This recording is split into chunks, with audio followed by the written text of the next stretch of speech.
주신 하나님의 말씀 같이 보겠습니다. 히브리서 3장 14절 말씀, 한 절 말씀만 봅니다. 히브리서 3장 14절입니다.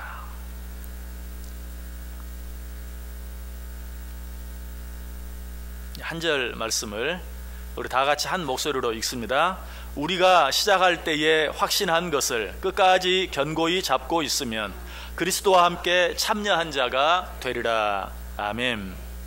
우리 옆 사람들과 한번 인사하겠습니다. 참 잘 오셨습니다. 큰 은혜 받으시기 바랍니다. 네, 여러분 정말 잘 오셨습니다. 하나님의 큰 은혜가 여러분 모두 위에 넘치시기를 주님의 이름으로 간절히 축원합니다. 출애굽한 이스라엘 백성들의 가장 큰 문제 한 가지가 있다면 무엇일까요? 참 문제가 많았죠. 문제들은 여러 가지 있었지만 그중 가장 심각한 문제 한 가지를 이야기한다면 시작은 항상 그럴듯한데 끝은 늘 별 볼 일이 없다는 것이, 시작은 항상 멋지게 하는데 그것이 끝까지 가지 못한다. 자, 그들이 처음 출애굽할 때 그들의 모습은 어땠습니까? 그 각오와 위세가 정말 대단했어요. 여러분, 그들은 애굽에서 몰래 야반 도주하는 어떤 사람처럼 도망쳐 나온 것이 아니, 하나님의 뜻과 하나님의 명령 가운데 당당하게 애굽에서 나왔어요. 그냥 당당하게 나올 뿐만 아니라 애굽 사람들에게 의복과 은금 폐물까지 받아가지고 나올 정도로 당당하게 나왔어요. 출애굽기 12장 35절과 36절에 나와요. 이스라엘 자손이 모세의 말대로 하여 애굽 사람에게 은금 폐물과 의복을 구하며 여호와께서 애굽 사람들에게 이스라엘 백성에게 은혜를 입히게 하사 그들이 구하는 대로 주게 하심으로 그들이 애굽 사람의 물품을 취하였더라. 애굽 사람에게 우리 애굽에서 나가려고 한다, 필요한 옷도 주고 은금 폐물도 좀 내놔라. 그거를 받아가지고 당당하게 애굽에서 나왔다는 것이, 뿐만 아니라 출애굽한 이스라엘 백성들의 수도 대단했어요. 장정만 60만이었다라고 이야기. 장정만이니까 한 장정당 한 가정이 있다고 봐야죠. 부모도 있을 것이고 아내도 있을 것이고 또 자녀들도 있을 것이고, 그러니까 그 수가 아무리 못해도 200만 이상은 되었을 것이다 라고 추산해요. 이스라엘 백성들 뿐이었습니까? 성경에 보면 그들과 함께 수많은 잡족들이 함께 애굽에서 나왔고 양과 소와 심이 많은 생축들도 그들과 함께 나왔다라고 이야기하고 있어요. 6.25 때 피난민들을 한번 생각해 보세요. 그들이 막 속까지 끌고 달구지를 끌고 머리에 이고 등에 업고 이렇게 나오는 그 피난민들의 모습 보세요. 200만이나 되는 수가 일제히 출애굽에서 애굽에서 나오는 그런 모습을 여러분이 한번 상상해 보면 정말 그 모습이, 그 위용이 대단했을 거예요. 그러나 문제는 뭐라고요? 그 위세, 그 당당함이 얼마 가지 못하고 무너지고 말았다는 것이, 어디에서 무너지고 맙니까? 출애굽하자마자 뭘 만났을 때? 홍해를 만났을 때 홍해 앞에서 무너지고 말아요. 하나님께서 그처럼 기적적으로 이스라엘 백성들을 출애굽하게 만들었어요. 10가지 재앙의 기적도 보았고요. 아까 말씀드렸던 것처럼 출애굽할 때 의복과 은금 폐물까지 챙겨서 나올 수 있는 그런 기적들을 하나님께서 이미 허락해 주셨어요. 그런데 출애굽에서 얼마 되지 아니했을 때 마음이 변한 바로와 애굽 군대가 자기들의 뒤쫓아오는 모습을 보았을 때, 그리고 앞을 보니까 앞은 홍해가 가로막고 있는 것을 보았을 때, 그 위풍당당했던 그런 모습들은 어느 순간에 다 없어져 버리고 뒤죽박죽이 되어버린 그런 이스라엘 백성들의 모습을 보게 돼요. 그리고 그들은 곧바로 어떻게 하죠? 모세를 향하여 원망하죠. 우리를 차라리 애굽 땅에서 죽도록 내버려 두지, 애굽에 무슨 매장지가 없어서 우리를 이곳까지 끌고 나와서 여기에서 죽게 만드느냐. 모세를 향해 원망합니다. 여러분, 이 원망은 모세를 향한 원망이 아니에요. 누구를 향한 원망이죠? 하나님을 향한 원망이에요. 모세를 세워서 이스라엘 백성들을 애굽에서 끌고 나오게 한 하나님을 향한 원망이었어요. 이런 이스라엘 백성들의 모습은 이때뿐만이 아니죠. 또 하나님께서 기적적으로 홍해를 건너게 하셨는데 홍해가 갈라지게 하시고 이스라엘 백성들이 모두 그 홍해를 마치 육지처럼 건너게 하시고, 그 뒤를 쫓아오는 애국 군대는 어떻게 해요?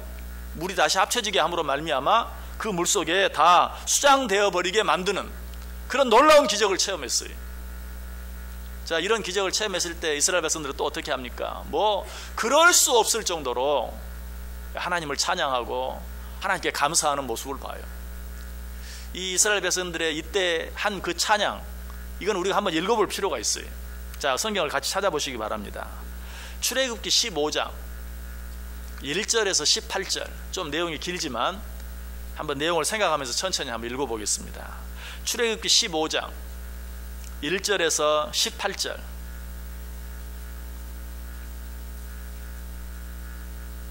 출애굽기 15장 1절에서 18절.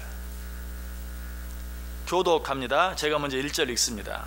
이때에 모세와 이스라엘 자손이 이 노래로 여호와께 노래하니 일러스되 내가 여호와를 찬송하리니 그는 높고 영화로우시며 말과 그 탄자를 바다에 던지셨음이로다.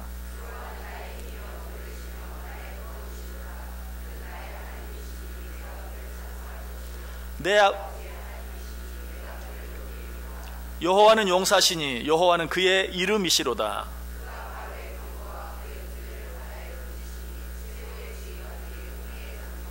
깊은 물이 그들을 덮으니 그들이 돌처럼 깊음 속에 가라앉았도다.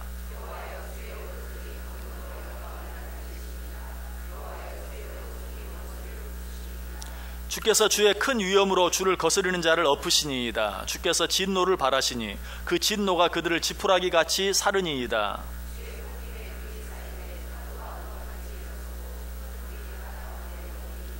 원수가 말하기를 내가 뒤쫓아 따라잡아 탈취물을 나누리라. 내가 그들로 말미암아 내 욕망을 채우리라. 내가 내 칼을 빼리니 내 손이 그들을 멸하리라 하였으나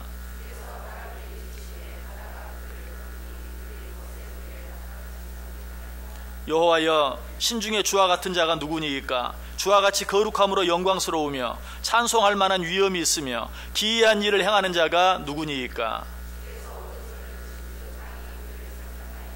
주의 인자하심으로 주께서 구속하신 백성을 인도하시되 주의 힘으로 그들을 주의 거룩한 처소에 들어가게 하시나이다. 에돔 두령들이 놀라고 모압 영웅이 떨림에 잡히며 가나안 주민이 다 낙담하나이다.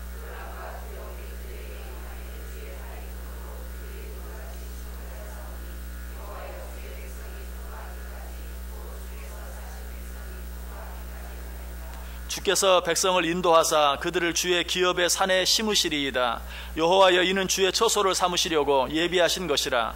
주여, 이것이 주의 손으로 세우신 성소로소이다.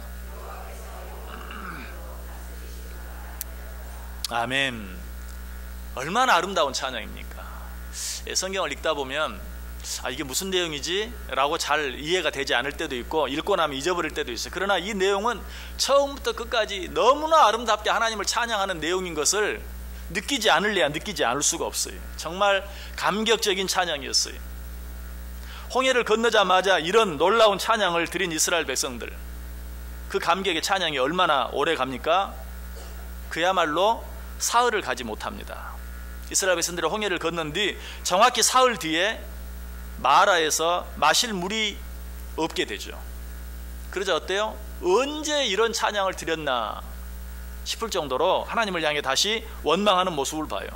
그 뒤에 22절 이하에 보면 모세가 홍해에서 이스라엘을 인도하여 그들이 나와서 수르 광야로 들어가서 거기서 사흘 길을 걸었으나 물을 얻지 못하고 마라에 이르렀더니 그건 물이 써서 마시지 못하겠으므로 그 이름을 마라라 하였더라. 백성이 모세에게 원망하여 이르되 우리가 무엇을 마실까 하며 또 원망하는 그런 모습을 봐요. 이럴 때 사실 어떻게 해야 돼요? 홍해를 건너게 하신 하나님, 이 어려움도 능히 우리로 하여금 견뎌내게 하시고 감당하게 해줄 줄 믿습니다 라고 한 번 더 감사하고 한 번 더 찬양했어야 돼요. 그러나 전혀 그런 모습은 나오지 않아요. 곧바로 모세를 향하여 하나님을 향하여 원망하고 있는 모습을 봐요. 이스라엘 백성들의 이런 변덕은 입이 아파서 다 말할 수 없을 정도예요. 여러분, 출애굽한 이스라엘 백성뿐만이 아니 신약시대에 히브리서 기자가 히브리서를 기록할 당시에 초대교회 교인들도 마찬가지였어요. 그들이 열심히 예수를 믿으며 신앙생활을 하다가도 별것 아닌 이단 사설이 들어오기만 하면 그냥 거기에 그냥 넘어가서 그의 믿음이 바람에 날리는 겨와 같이 요동하는 그런 모습들을 너무나 자주 보게 돼요. 자, 우리 기도할 때 자주 뭐라고 기도합니까? 초대교회와 같은 교회 되게 해주옵소서. 초대교회 성도들과 같은 성도들 되게 해주옵소서. 우리 그렇게 기도해요. 정말 초대교회 성도들 아름답게 멋지게 신앙생활 했어요. 그런데도 조그만 이단 사설만 들어오면 그들의 믿음이 흔들리는, 구원은 은혜로 받는다고 배웠다가도 아니야, 구원은 행위로 받는 거야, 착하게 살아야지, 무슨 소리야, 말 한마디 하면 그냥 또 흔들리는 거예요. 할례 받는다고 해서 구원받는 것이 아니다 라고 말해도 아니야, 할례 받아야 돼, 할례야말로 구원의 표야 라고 말하면서 또 유혹하면 또 거기에 금방 넘어가고 말아요.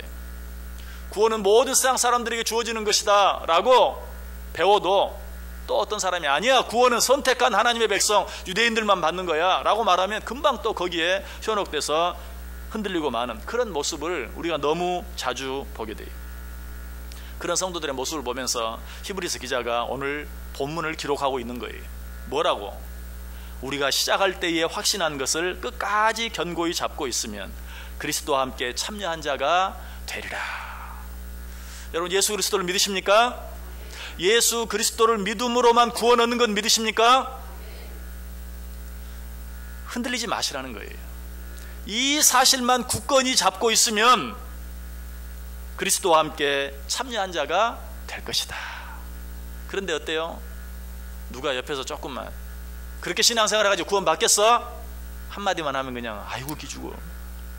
금방 내가 정말 구원 받았나? 내가 정말 하나님의 자녀 맞나?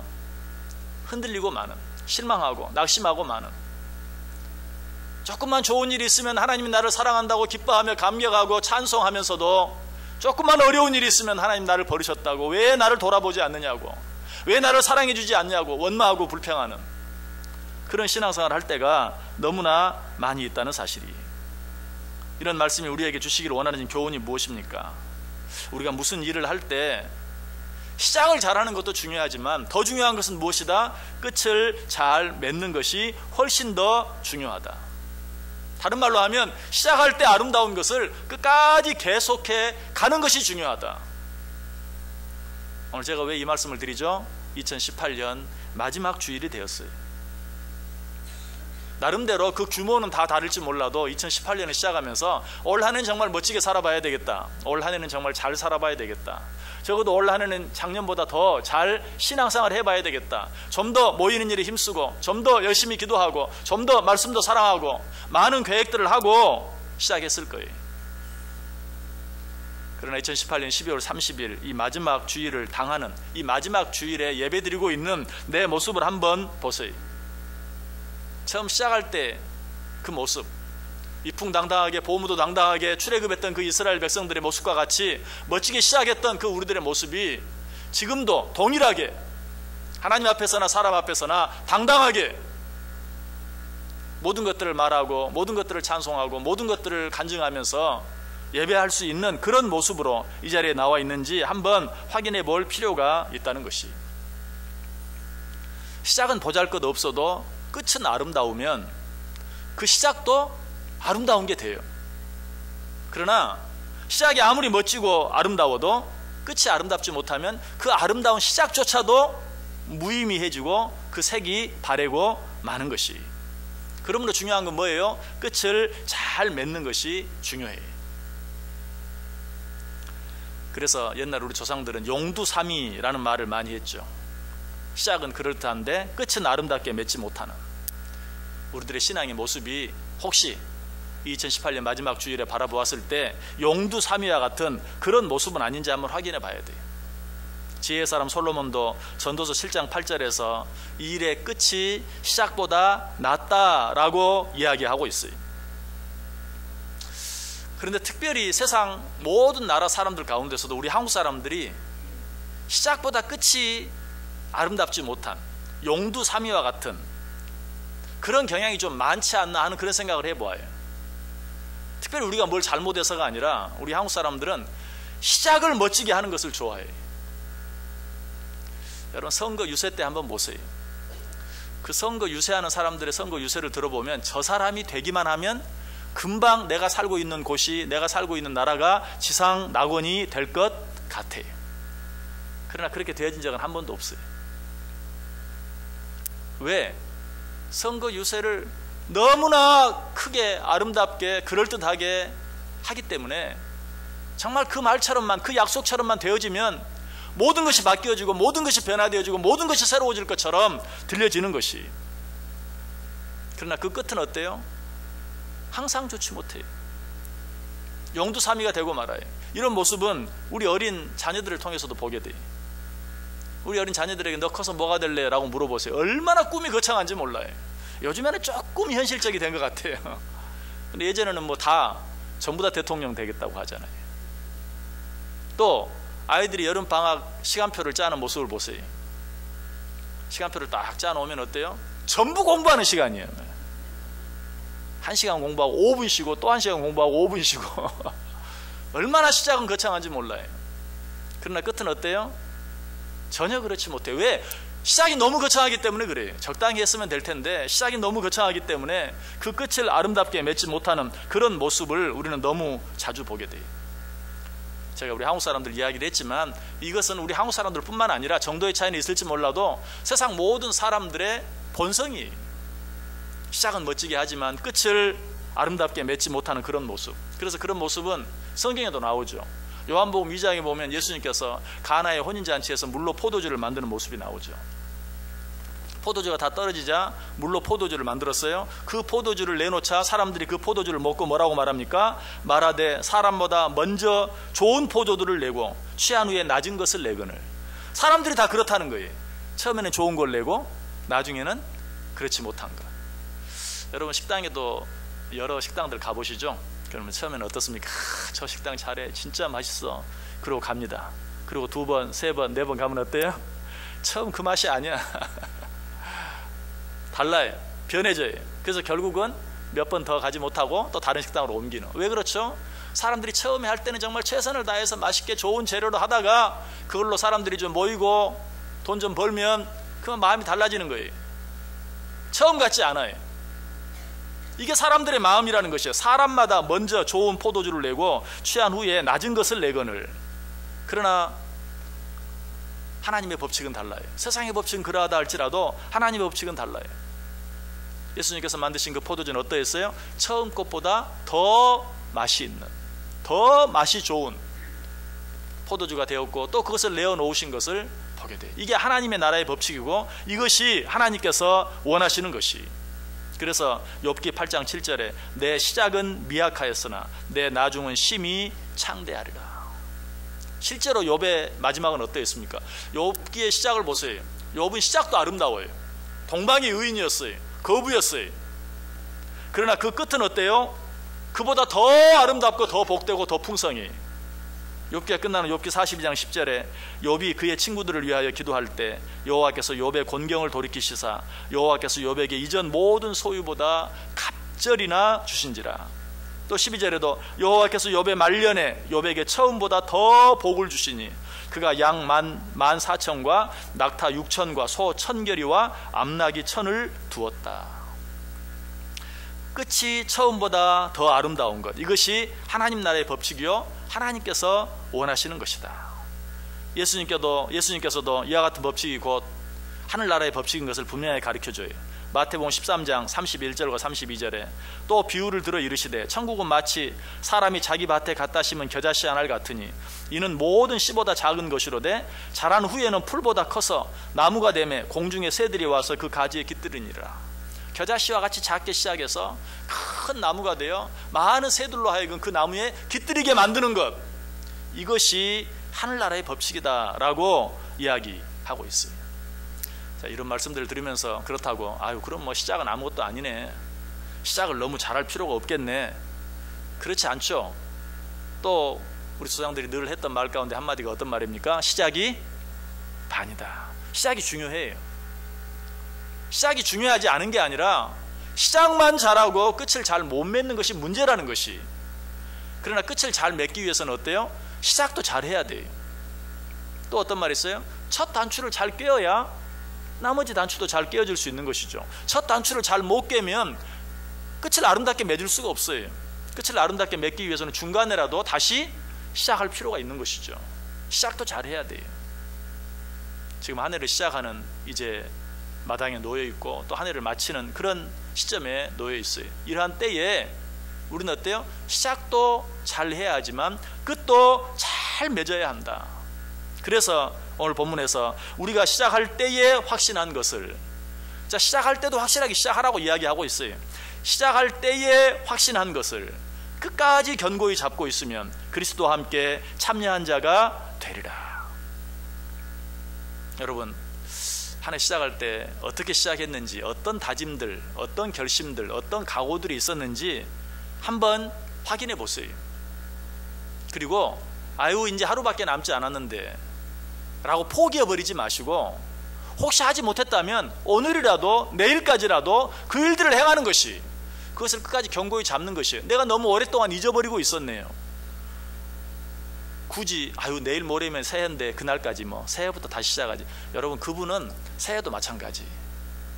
오늘 하나님께서 주시는 이 말씀 붙잡고 오늘 시작하는 것이 정말 중요해요. 그래서 오늘 본문 우리가 사실 읽지 않았지만 16절에 보면 어떤 말씀이 있습니까? 오늘 본문 바로 앞에 있는 16절 말씀 한번 보세요. 죄송합니다.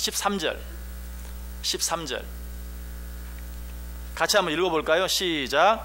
오직 오늘이라 일컫는 동안에 매일 피차 권면하여 너희 중에 누구든지 죄의 유혹으로 완고하게 되지 않도록 하라. 오직 오늘이라 일컫는 동안에. 여러분, 아름답게 시작하고 아름답게 끝내기를 원하십니까? 결국은 그것이 2019년을 아름답게 시작하고 2019년을 아름답게 마치는, 1월 1일이 되면 멋지게 시작해서 12월 31일에 멋지게 끝내는 그것으로 되는 게 아니. 아름답게 시작해서 아름답게 마치는 것은 결국 뭐예요? 오늘이라 일컫는 동안에 오늘을 잘 사는 걸로 가능한 거예요. 오늘을 멋지게 삶으로 말미암아서 멋지게 시작하고 멋지게 끝내는 일이 가능하다. 그러나 우리는 그렇지 않아요. 항상 연초가 되면 멋지게 시작하고 그냥 잊어버리고 살다가 연말이 되면 멋지게 끝내려고 하는 그런 일은 결코 일어나지 않아요. 멋지게 시작해서 멋지게 끝나는 일은 어떻게 이루어지는가? 오직 오늘이라 일컫는 동안에 오늘 할 수 있는 일을 내가 최선을 다해서 기쁨으로 그 일을 할 때만 우리는 무엇인가를 아름답게 시작해서 아름답게 끝맺을 수 있는 것이. 여러분, 2018년이 이제 이틀밖에 남지 않았는데 포기하지 마세요. 포기하기에는 아직 일러요. 갈라디아서 6장 9절에 말해요. 우리가 선을 행하되 낙심하지 말지니 포기하지 아니하면 때가 이름에 거두리라. 아유, 이제 올해는 글렀어. 포기하면 여러분은 실패자입니다. 그러나 포기하지 아니하고 오늘이라 일컫는 동안에, 오늘 주일인데, 오늘 2018년 마지막 주일인데 오늘 하루 정말 최선을 다해서 하나님께 예배하자. 오늘 하루 이날이 주의 날인 거 기억하고 오직 주님만을 기쁘시게 하기 위해 이 하루를 살아드리자. 이렇게 함으로 말미암아서 여러분은 2018년을 아름답게 마무리할 수 있다는 사실이에요. 오늘을 사는 사람. 또 오늘과 내일은 그냥 지나가고 송구 영신 예배 때부터, 물론 내일 저녁에 있을 일이긴 해요. 그렇지만 송구 영신 예배 때부터 라고 생각하는 분, 그분은 이미 또 틀렸어요. 오늘을 살지 못하는 사람은 절대로 내일 멋있게 시작할 수 없어요. 오늘 최선을 다할 수 있어야 돼요. 여러분, 멋지게 시작하면 멋지게 끝내야 한다. 시작보다 끝이 중요하다. 여러분, 이런 말씀들을 들으면서 또 구더기 무서워서 장 못 담그는 사람처럼 아이고 멋있게 끝내지 못할 바에는 시작도 말자. 또 이런 분 계십니까? 여러분, 너무 어렵게 생각하지 마세요. 멋있게 시작하고 멋있게 끝내는 거, 아이고 1년 동안 아유 나 자신 없어, 그렇게 생각할 필요 없어요. 어떻게 하면 된다고요? 오늘을 잘 살면 된다고요. 오늘 하루 내가 할 수 있는 일을 오늘 하루 잘하면 된다고요. 오늘이라 일컫는 그 시간에 내가 최선을 다해서 내가 할 수 있는 일을 위해 잘 감당하면 멋있게 시작하게 되고 멋있게 끝나게 돼. 꼭 2018년 한 해 마무리하는 거, 2019년 한 해 시작하는 것뿐만이 아니, 우리 인생 전체가 오늘이라 일컫는 동안에 오늘 하루를 잘 삶으로 말미암아서 우리 인생 전체가 멋있는 인생이 되어질 수 있다는 사실이.